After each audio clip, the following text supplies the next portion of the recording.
Position is the Queensland Corporate Coordinator for the Metropolitan West Regional Office. At the moment we have about 15 regions, and only 2 regions in the whole of the department have Queensland Government corporate cards, and what we're devising is a training package so the rest of the regions, the other 13, are going to be implemented with these corporate cards as well. So part of my role is to travel around the state and train all these other people how to use corporate cards, which I'm not looking forward to because all these people I don't know.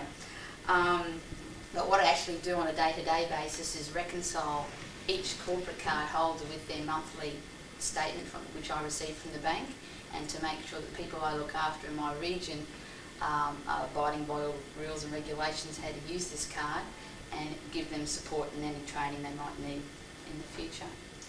My formal education, I went to grade 10, and I've been with the government for like almost 10 years, so that goes pretty quick. And I'm also a qualified fitness leader too. Non-technical training courses, I've attended quite a few in the past since I've been with the department. Advanced Loaders, I'm going to Advanced WordPerfect, RFlow, so quite a few training packages, but none at Drake before. Yes. So I'll give you that plug. It was the idea for me to attend this course was the coordinator involved in head office, that's sort of the main steering sort of person for this training package throughout the state. She thought it'd be a wise idea that I attend the course, so that she's sort of developing the course, but I'm sort of giving feedback every so often, sort of looking at how we should sort of present it. But it'll be sort of given to me on a platter, and I'll just sort of have to sort of stand up here and sort of demonstrate to the rest of the people how corporate cards operate. What outcome does Telecom want you to obtain? Well, I think they might want us to vote for Jim Sawley. I don't know, I'll have to wait until the weekend. And about this course, I hope to get the ability to deliver and develop a high standard training package by my Pat Malone without assistance from other people, and hope that the people that I'm trying to give the information. It's really painful. Okay, good morning everybody. My name is Michelle Winter, and I'll be introducing the training session this morning. The topic we'll be discussing will be the responsibilities and duties of a Queensland corporate card holder. It's going to mainly be a practical session, so I want to get all the information correct, okay? You can ask me questions later on. Okay, the main objective of the course is to provide Queensland corporate card holders with knowledge of how to use a Queensland corporate card, okay? So my audience is mainly going to be administration staff and field staff who have been issued with a corporate card, and now I'm going to go through all the policies and procedures, okay? The duration is approximately 4 hours. We will be giving you your kits at the end of the class too, okay? So you can walk out there and use your corporate card straight away. The specific objectives I'll be looking for to get after the session will be so that all attendees can record accurate information on the sales voucher. That means the work order number, the actual job name, provide your signature, and to make sure these are all legible and accurate recordings as well. To make sure that purchases that are conducted by the credit card are in line with the state purchasing policy, and also the guidelines and conditions of use for the Queensland corporate cards. To make sure that you can record and calculate all sales voucher information on the transaction sheets accurately. And also, lastly, to identify how and when transaction sheets and sales vouchers are to be forwarded to your direct supervisor. Okay. Thank you. Guys, I'll be getting most of the attendees to actually fill out a transaction sheet and actually run it and accumulate it.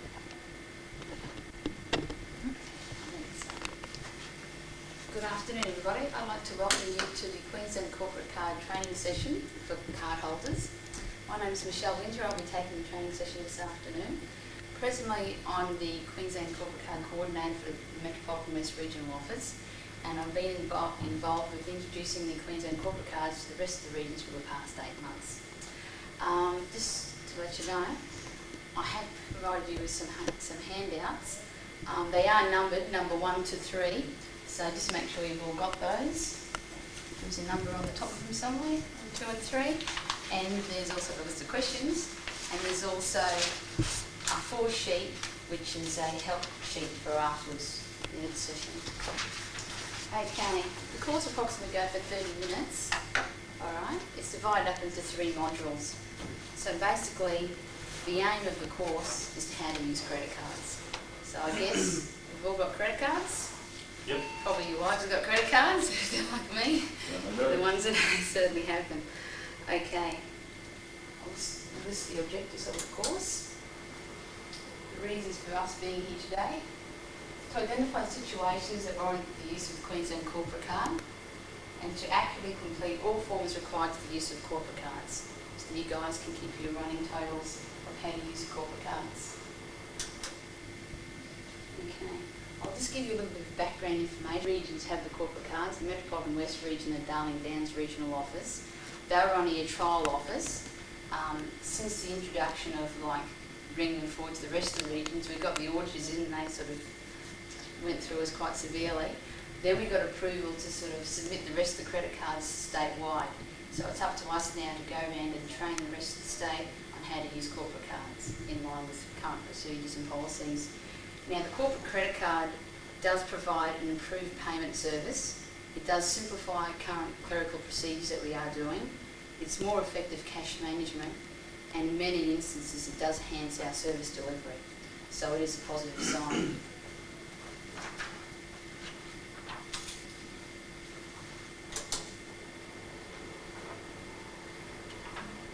There will be some definitions that will be coming across in the course, and as well that you'll probably get to know as you use your corporate card.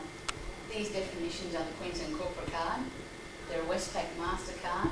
They all have a unique identification card number on them. They have your name and also our department's name on them as well. Credit limit is used in 2 ways. The dollar limit on each card per month, and also the total limit per transaction. I'll get into those limits a bit later on. Sales voucher, that's a yellow slip for manual transactions, or allowed to be a machine printed slip if it's done automatically. Okay, any questions before I go on with the rest of it? That's just like the introduction. Good, we get into the heavy stuff.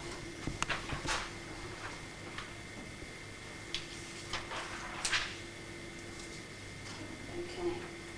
At present, our present procedures of purchasing items are all done in accordance with our state purchasing policy. You should all be aware of these because no doubt you are presently putting them into practice with your current procedures that you're using. Now, they must not be sort of disregarded when we are using the credit card. So I just want to highlight those, some important parts of the policy to make sure we still use and take these into effect when we're using our corporate card as well. Okay, the main objectives, I'll just highlight those ones. Open and effective competition. Okay, make sure we're going to a wide variety of firms, not dealing with the same one. Value for money for the government. That's ensuring to make sure we always get a contract price, or make sure that we're getting the sales tax price, less sales tax. Enhance capabilities of local business and industry. In particular, that one's for the country regions. Rather than go out and phone to Brisbane or ring up and go to Townsville, but use the little local suppliers in the area to give them an opportunity. Environmental protection. Try to use the firms and be aware of firms that are, being considerate towards the environment. Ethical behaviour and fair dealings, so you don't go to your brother-in-law's hardware store all the time. Okay, and if there are any conflicts of interest, you should be telling people about them so they can sort of rectify them straight away. And we must remember, the last point, the most important point, that all purchases made whilst at work are made with public funds, so we're spending taxpayers' monies. So most important that we use them appropriately.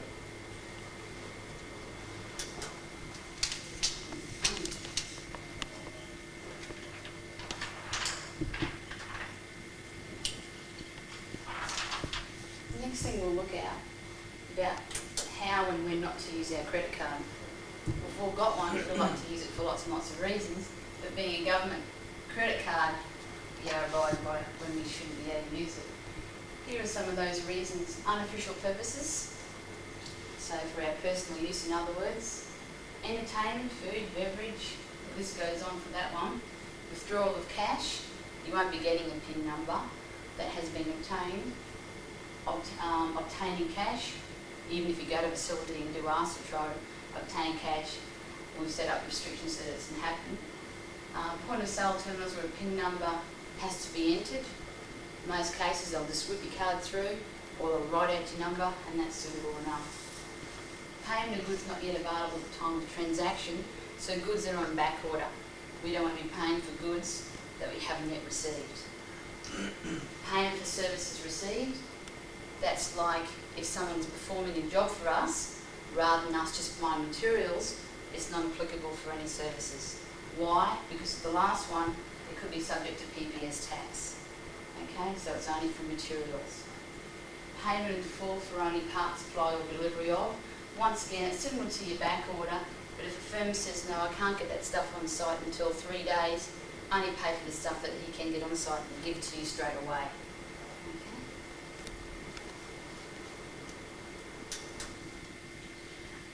Okay. Right. What I want to be able to do is identify a list of when we should be able to use our credit cards. I've highlighted to you the no's, or when we shouldn't use it. Let's try to work out some circumstances when we should be able to use it. The yeses. Tick. And the no's. Okay. How's those little questions of yours going, guys? When should we be able to use a credit card? Well, obvious concern for me is can it be used for the hiring of, say, plant, for example? Plant. It can be used for the hiring of plant as long as it's not long-term plant, like for a 6-month period. But if you're going to hire a jackhammer, it hasn't got an operator, you're more than welcome to use it. So, hiring of plant.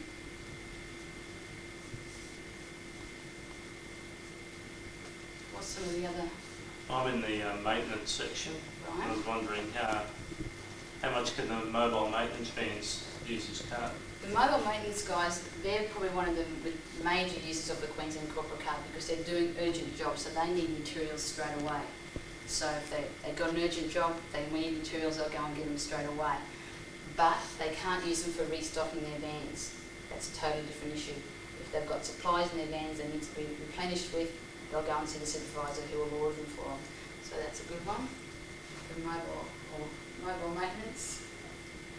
We'll say urgent repairs. Urgent materials I'll put. So my back is towards you.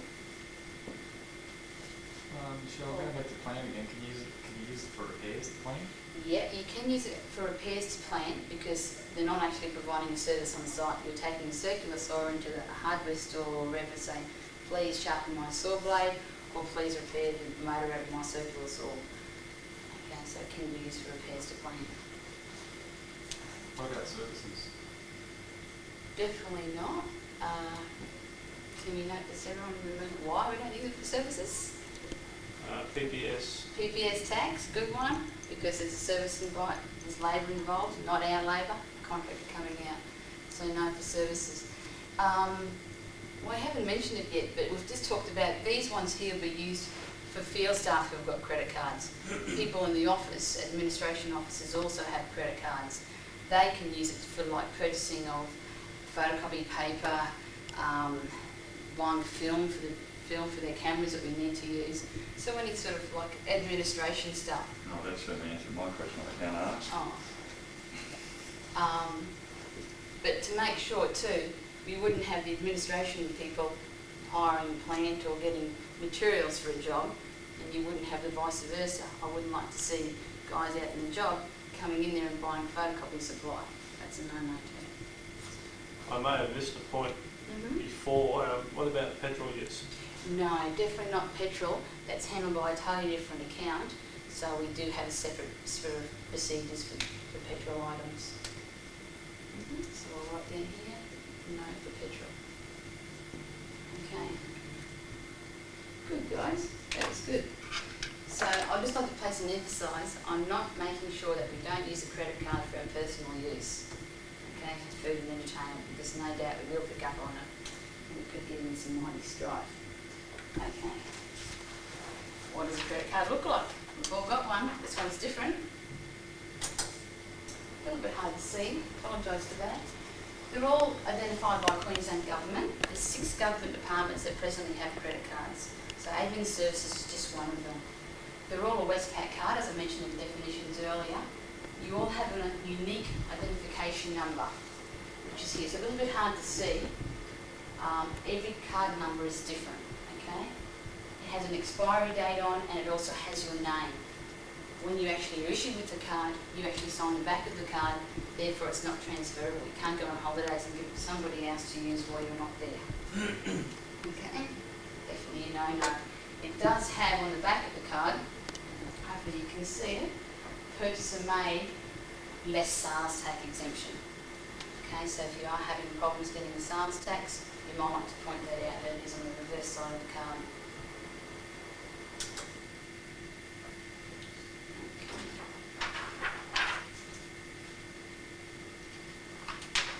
And like our personal credit card, we can make purchases through various means. Direct purchase across the counter, going into a store, yes, I'm going to buy these materials and paying for it. Purchase over the telephone, here's my credit card number, these are the materials I want. Purchase by fax, especially those faxes do come in handy for administration officers who are actually paying to attend people to go to seminars, and then we do that via fax.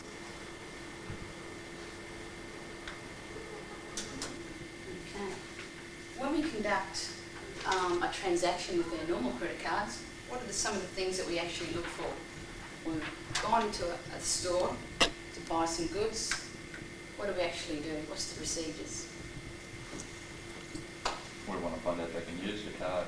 Yeah, good one. Can they use the card? Not all people have got the facility to use credit cards. Hand them over the card. What do they do? Fill out the details for you. When you get the transaction slip, you should, like most of us, Check the dollars. check the dollars. Sure, they would have used your card if they just slipped it through. It's over the telephone. You might have to check it. They might put your own card number down, and to make sure you're getting the goods that you want, and actually give the goods are what you asked for. That's good. Another important one we didn't mention, when they hand it over, you normally sign it for authorisation as well. Yeah, not phone order, but if it's a direct across the counter purchase, you will do that. Okay.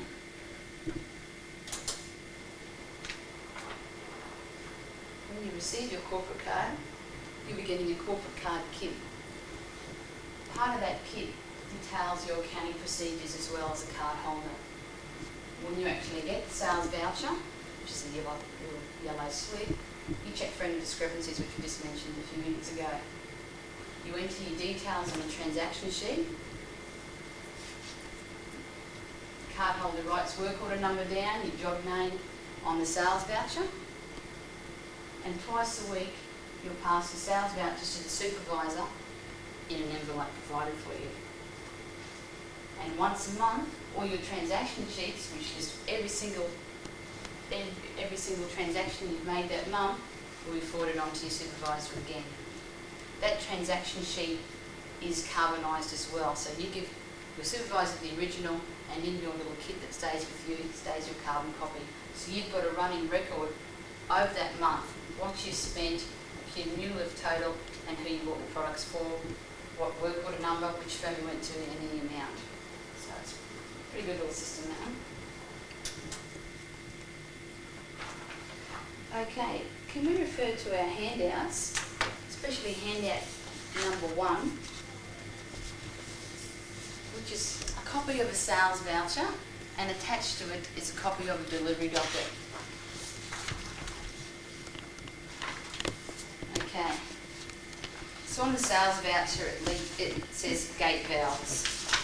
What we always do is ask for a delivery docket, because if you've got a lot of large items, the sales voucher might say goods, and that's not good enough for audit purposes. That can mean numerous things. So we'll ask for a delivery docket so they can actually itemise all the materials down that you've bought. Okay, as an exercise, handout number 1, you've made your purchase at the firm. What do you do now? Remember? Check the details off to the Check the service order. discrepancies, good. No discrepancies, your card number, yep, that's the stuff that you ordered. You've got it in your hot little hands, the right amount of money. What's the next process? Should we also maybe sign it for authorisation? So we've checked discrepancies.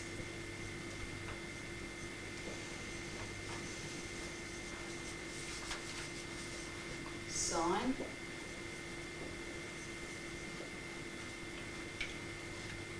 Okay, done that. Now the next step that should follow through is on your transaction slips, which is item number 2. We should be filling that information at the same time that you're actually making the purchase. Okay, so you're filling out the date that you made the purchase, the invoice docket, your work order number, and the name of the job is up here too, for information. You have to make one up. Work order number and the name of the job. Why we fill it out at the same time of purchase is that you can imagine at the end of each week you could have 20, maybe even 50 purchases you've made, and you sit down there and sit through your paperwork and write them down. Things can get a little bit messy. It's not very good accounting. So what's the firm name in the suburb? Yep, that's on the sales voucher. It's Watson and Crane Okay. and Sumner Park.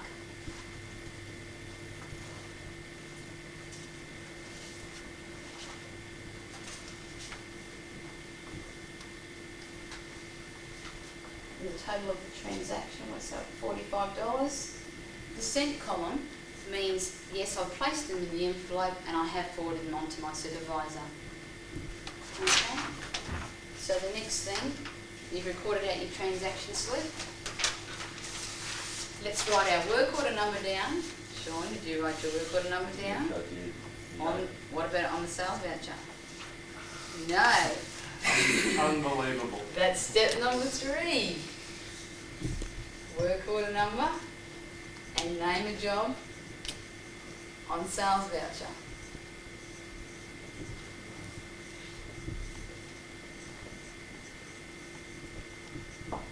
So that can be entered into our accounts payable section. Now we can place them in the envelope. Transaction slip. Good. Okay. Any problems with that?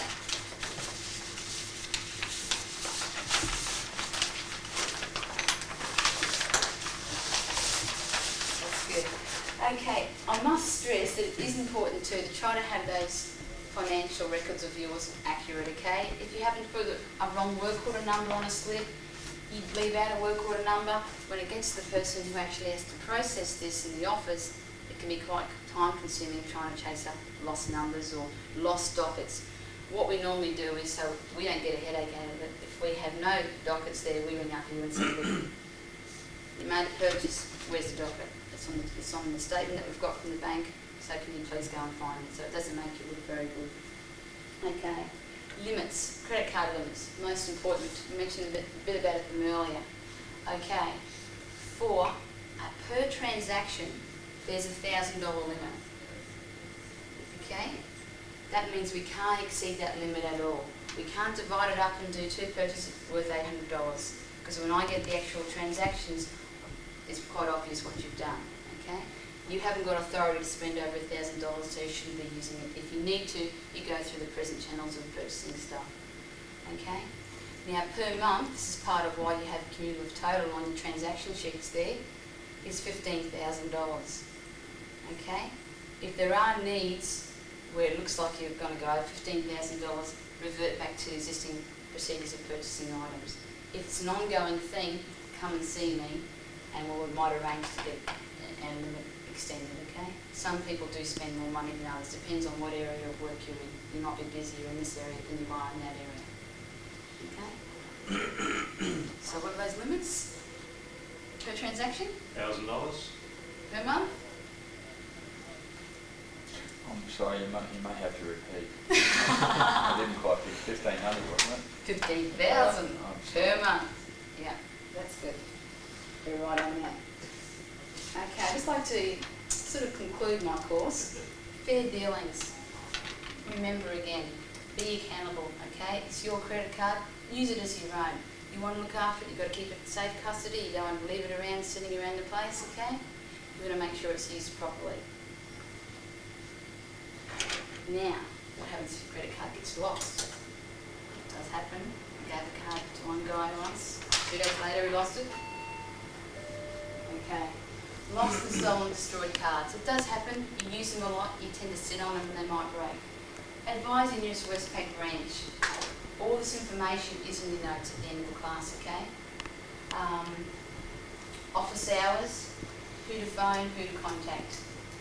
To confirm advice in writing to Westpac, I will do that if I'm there, but if it's on the weekend, you might have to write something yourself and fax it off to them to give them written advice straight away. And notify your finance manager within 24 hours so we can arrange a substitute card for you. Okay? The quicker you tell them that you've lost it, the quicker they can put a stop on it. So now the incorrect costs can be charged against it. Now, part we don't like to look at, but we must. Misuse of the corporate card. Never happened yet, but it may do. If a cardholder misuses his credit card, restitution may be made under the result of 78A of the Financial Administration Audit Act. Apart from that, Westpac may also be running after you as well. So it might not just affect your role or your position in the department, it may also affect your personal credit rating. Okay, if the bank is going to be after you as well. And this could actually incur a fine or even possibly imprisonment, depending on how high or how damaging the consequences are. Okay. Right. You have got another little handout there. It's just called the Quick Guide Reference. So these are the most commonly asked questions and little help numbers that you can call if you have any problems. Rather than going through your quite lengthy sort of procedures that you have got, this is just a guideline to quick and easy answers that you may need to get. And also, follow up. You've got your Queensland Corporate Coordinator in your own region who's there to give you readily help. Give her a call on a phone number. That should be in your Queensland Corporate Card Kit too. I'm sure she'll only welcome any inquiries or problems that you have with the card. Okay? And finally, I'd like to conclude this session. Steve. Again, like Paul, I thought the voice was fairly non-threatening, very clear. I'm sure she was nervous, but came across quite confidently without the use of notes. Obviously knew the subject very well. To me, it flowed well. I've probably been sitting here hearing about Michelle's nerves and thought she might fall in a heap. That was very good. Flowed nicely, very coherent. Each step moved on to the next one, and there were no doubts as to any bit. There's nothing left wondering why. Where did it fit in? Yeah. What the hell is this? Mm-hmm. That's all the nice things. Now he's got pages of the bad things. Well, you slipped into your OKs at the end there. I know when I first did my first OK, I thought, this is it. It's They're going on. to flow now. And I thought you were having a relationship with that whiteboard marker. I'm going to have something on Yeah, it's I mean, we all do it without Yeah. you, so we could have something. I just, probably because you're the last one, unfortunately, you start to pick up on all these little No, things. I do. I will. We all do, I'm sure. So I just noticed this. I've been quite arousing. I'm only jealous, that's all I'm saying.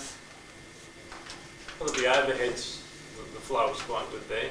A couple of times, now that we're experts on overheads, I think the best thing you did at one stage was you had an overhead, turned it off, moved on, but as you moved away and started, you put the next one on, and it was ready. That's right. That was a nice touch. You didn't continue with that, but I thought, oh, that's a nice thing. So when you come back to your overhead, it's just a flick on. There's no grabbing it. It's good the way it just flowed. No, I did that once. Twice, I think.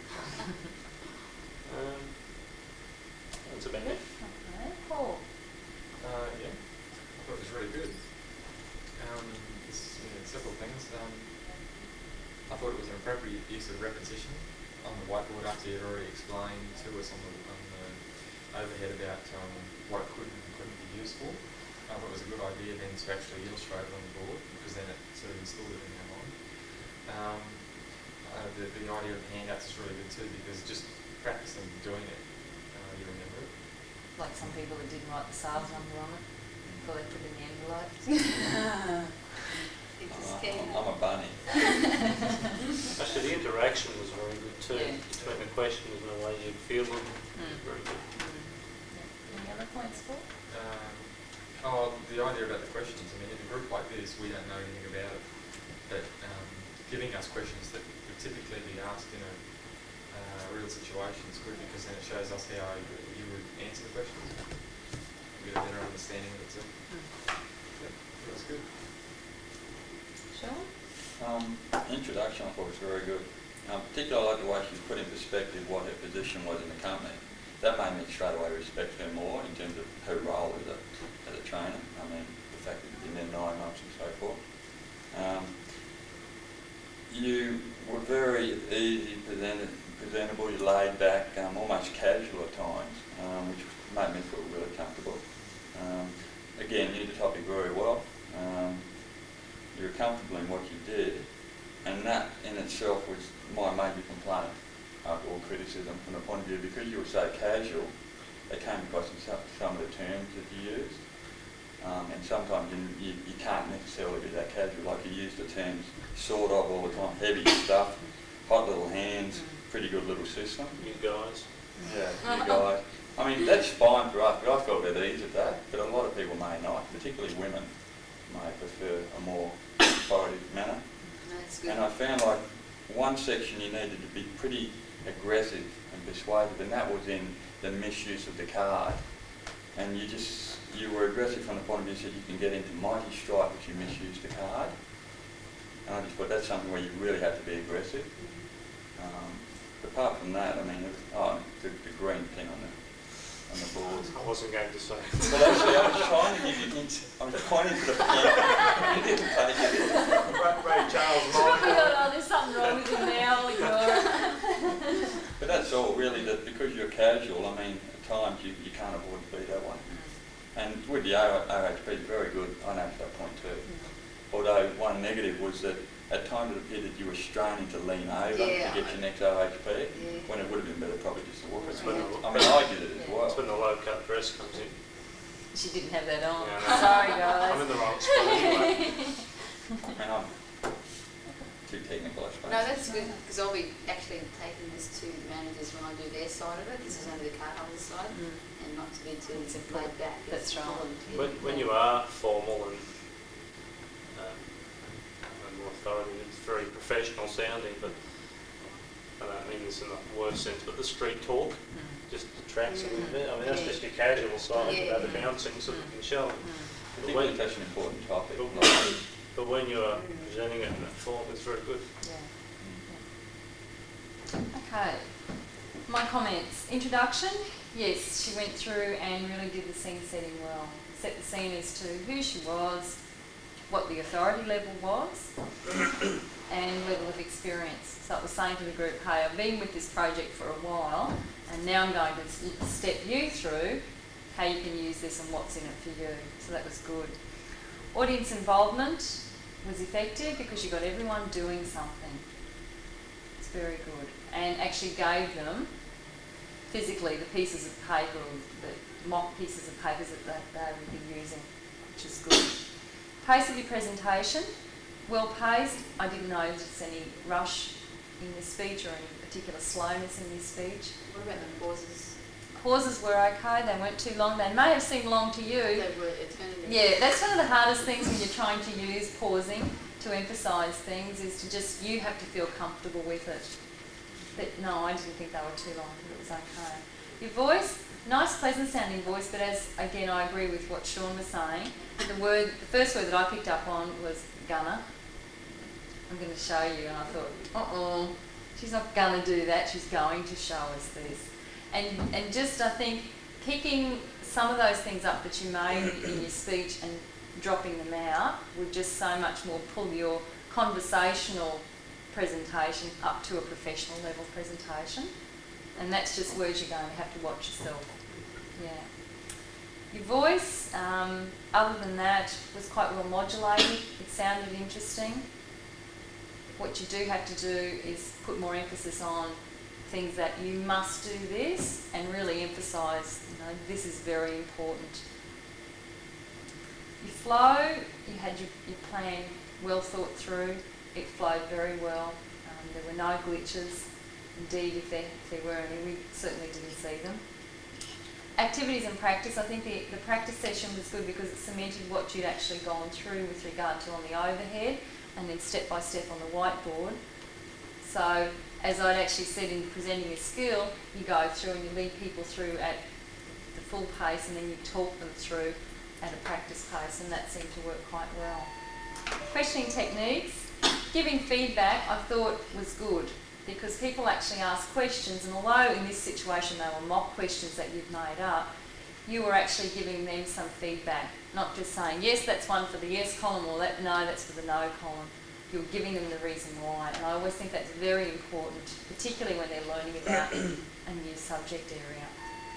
Timing, as I said, 27 minutes, pretty spot on with your timing, so that was good. Use of training aids. Your whiteboard, yes, the colour of the pen. It should have really been a primary darker colour.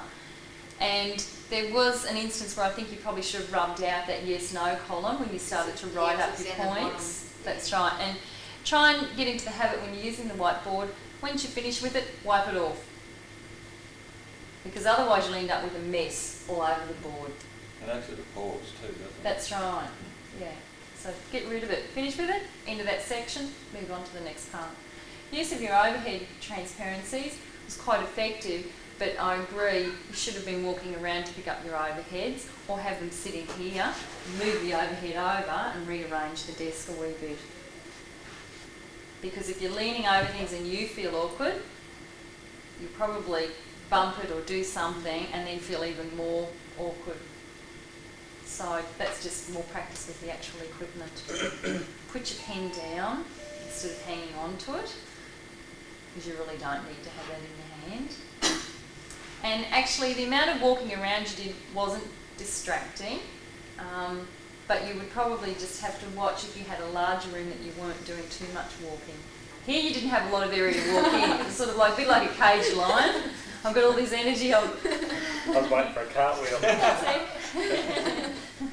But just watch the size of the rooms that you're actually in, that you're not doing too much walking around. Yeah, zoom on a tennis match. The last point, achievement of objectives, yes, I think they were achieved quite well. People went through a practice run, they knew exactly what to do, and with that repetition of identifying the points on the whiteboard after the overhead, that really cemented the points for them. The most positive thing I think from your presentation was that it was obvious you had really well rehearsed what you were doing. And I think that meant for a very smooth flowing, pleasantly presented piece of information, but with enough in it so that each person could see the relevance to their own work area. So your preparation was excellent. On the negative side, I think the only thing you do have to watch is some of those little colloquialisms that slip in, which, as the guys pointed out, are all right in this room, but probably not for a managerial level. And probably not even for people of your own level that you may be going out to see. Because after all, when you think about it, in the training role, you're there as the role model, and you sort of pick up that level one step further and try and use exacting terms, and not generalisations. But yeah, really good effort. Any other comments from people? How did you see the improvement overall for all of us from day one? Big improvements.